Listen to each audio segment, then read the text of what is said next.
지난 시간까지 우리는 컨벤셔널 패키지 중 리드 프레임 타입 패키지와 서브스트레이트 타입 패키지의 공통적인 공정에 대해서 살펴보았습니다. 두 가지 종류의 플라스틱 패키지의 차이점은 핀 메이킹 공정에 있다고 하였습니다. 그중 첫 번째로 리드 프레임 타입의 패키지의 핀 메이킹 프로세스에 대해서 살펴보도록 하겠습니다. 먼저 트리밍 공정입니다. 트리밍 공정은 리드 프레임 타입 패키지의 댐버를 잘라서 분리하는 공정을 말합니다. 댐버는 여기서 보이는 것처럼 이렇게 리드를 연결하여서 EMC 재료가 바깥으로 새지 않도록 막아주는 역할을 합니다. 그런데 이러한 댐버가 그대로 유지되게 되면 전기적으로 리드들이 연결되어 있는 문제가 발생하게 됩니다. 따라서 EMC를 몰딩한 이후에 우리는 커팅 펀치를 사용해서 이 댐버를 잘라내는 과정을 거쳐야 합니다. 그 다음 공정은 솔더 플레이팅 공정입니다. 리드 프레임 타입 패키지가 PCB에 연결될 때 솔더 페이스트는 PCB와 그리고 리드를 연결합니다.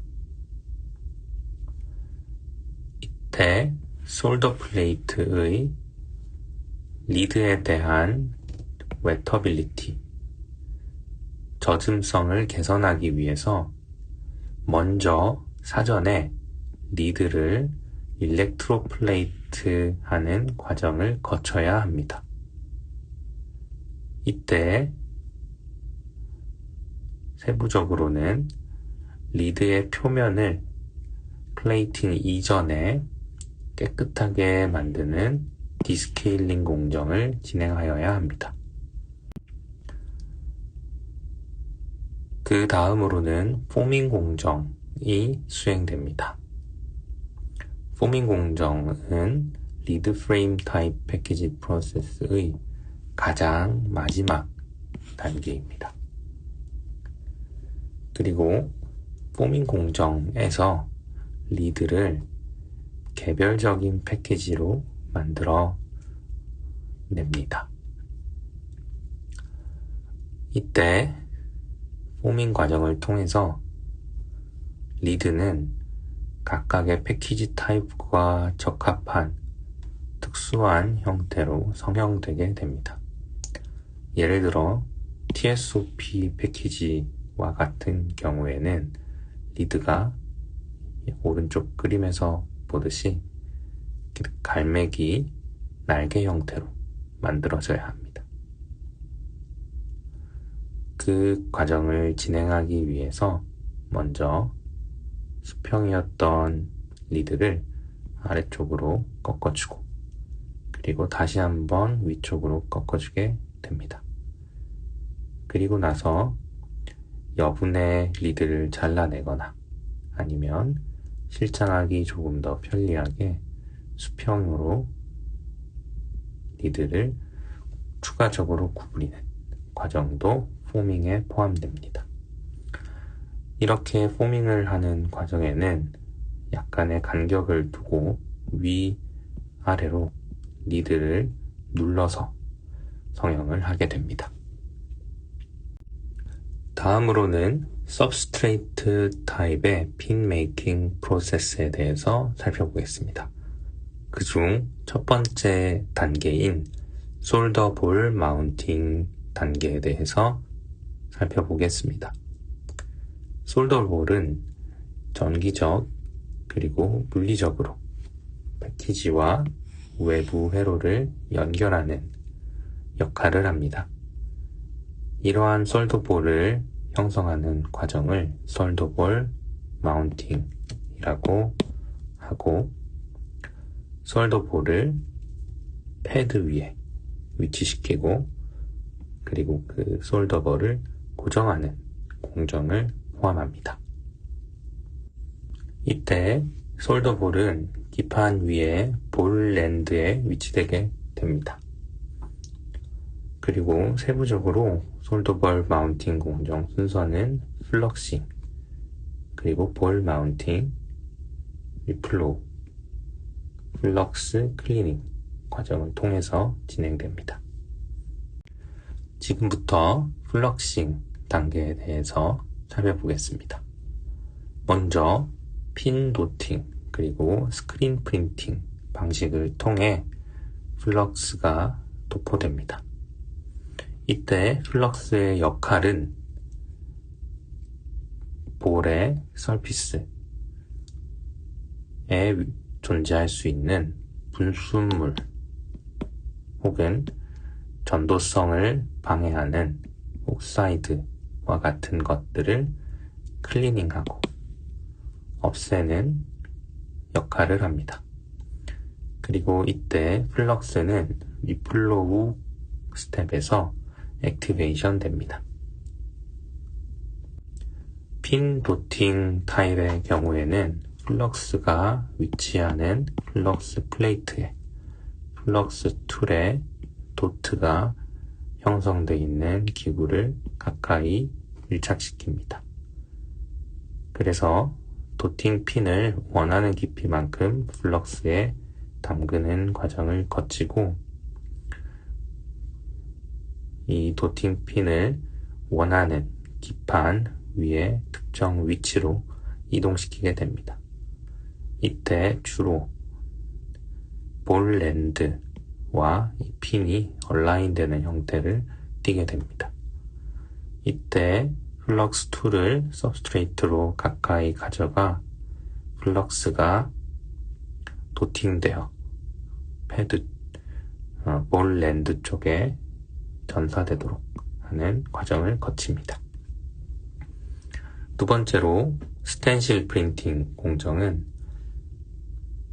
홀을 갖고 있는 스텐실 마스크를 서브스트레이트에 올리고 스퀴즈를 이용해 플럭스를 홀을 통해 기판 위 볼 랜드로 전사시킵니다.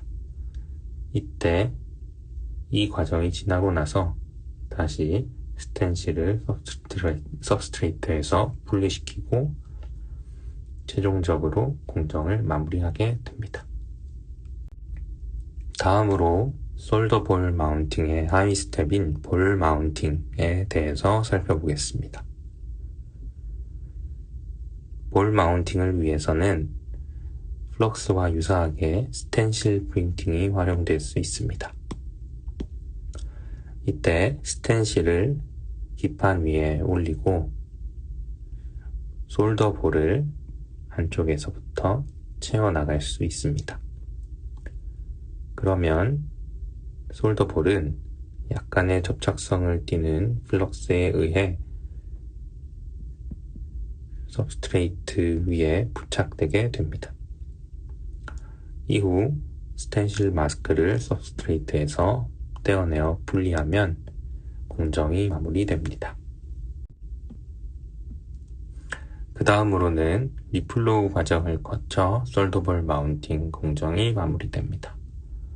솔더볼 마운팅 공정의 리플로우 공정은 세부적으로 프리팅 과정, 소킹 과정, 리플로우 과정, 그리고 쿨링 과정으로 이어집니다.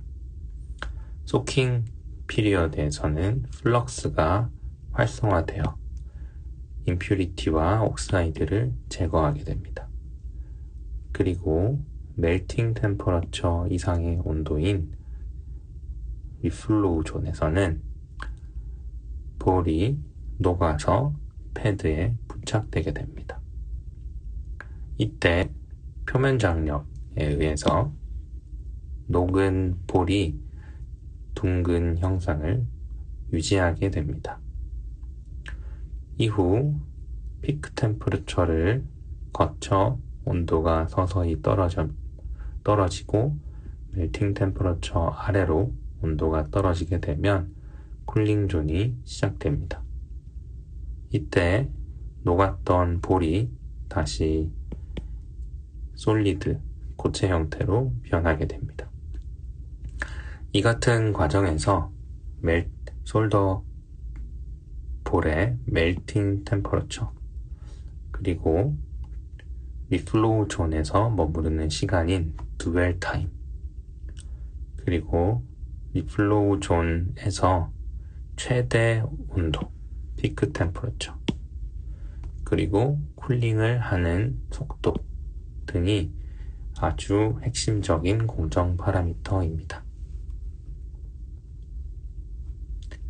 솔더볼을 녹이고 온도를 인가하는 방식에 따라서 적외선을 인가하는 IR 리플로우 혹은 컨벡션 오븐을 통해서 열을 인가하는 컨벡션 리플로우 그리고 베이퍼 페이즈 리플로우로 종류가 나누어집니다. 솔더볼 마운팅 공정이 끝나게 되면 그 다음 싱귤레이션 공정이 진행됩니다. 싱귤레이션 공정은 서브스트레이트 패키지 공정의 가장 마지막 단계입니다. 서브스트레이트에 스트립이 존재하고 이 스트립 라인을 따라 패키지 기판을 자르면 개별적인 패키지로 패키지가 분리되게 됩니다. 이렇게 싱귤레이션 된 패키지들은 개별적으로 트레이에 담겨서 그 다음 후속 공정으로 이어지게 됩니다. 예를 들어 패키지 테스트를 위한 작업으로 개별적인 패키지들을 배달하는 과정에서 트레이에 담아서 전달을 하게 됩니다.